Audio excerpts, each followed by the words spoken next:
ये कहानी दो बहनों की है। एक का नाम अंजू और दूसरी का नाम मंजू था। इनके पिताजी कुछ समय पहले गुजर चुके थे।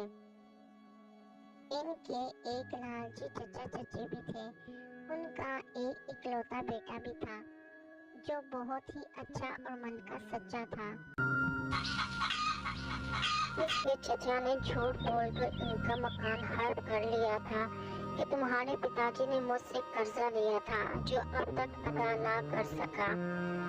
इसके बेटे ने इसको बहुत समझाया कि पिताजी हमें ऐसा नहीं करना चाहिए। हमें बेसहारा को सहारा देने की बजाय आप उनसे उनका सहारा छीन रहे हैं। हमें उनका सहारा बनना चाहिए, ना कि उनके पास जो बाकी बचा है वो छीन ले। मगर उसके पिताजी ने एक ना सुनी और उन्हें घर से निकाल दिया।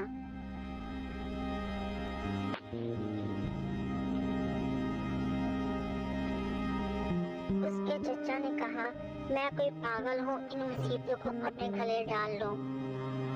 वो इधर उधर भटकती रही ताकि हमें रहने का कोई ठिकाना मिल सके, मगर कोई फायदा ना हुआ।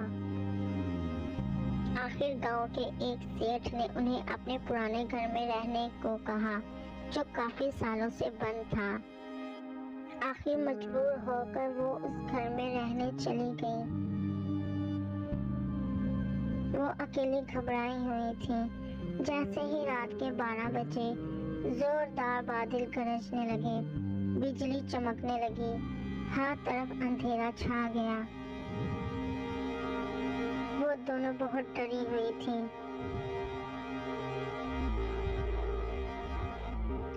मंजू ने कहा, दीदी मुझे बहुत डर लग रहा है। यह बहुत बड़ा घर है, बड़ी अजीबोगरीब आवाजें सुनाई दे रही हैं। फिर अचानक खौफनाक आवाजें आने लगी। उनके पाँव के नीचे से जैसे जमीन ही निकल गई हो।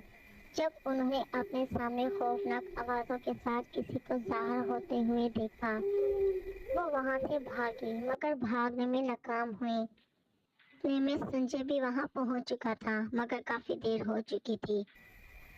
अंजू मंजू को बचाते अपनी जान गंवा बैठी।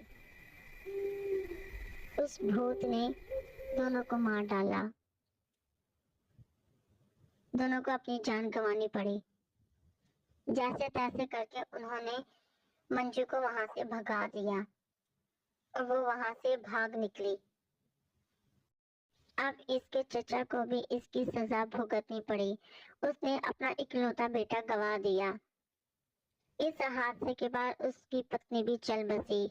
अब मंजू अपने चचा के साथ ही रहने लगी क्योंकि इन दोनों का एक दूसरे के सिवा अब कोई सहारा ना था। सीख, अब पछताने का क्या फायदा जब चिड़िया चुग गई खेत। वीडियो अच्छी लगी तो लाइक करना।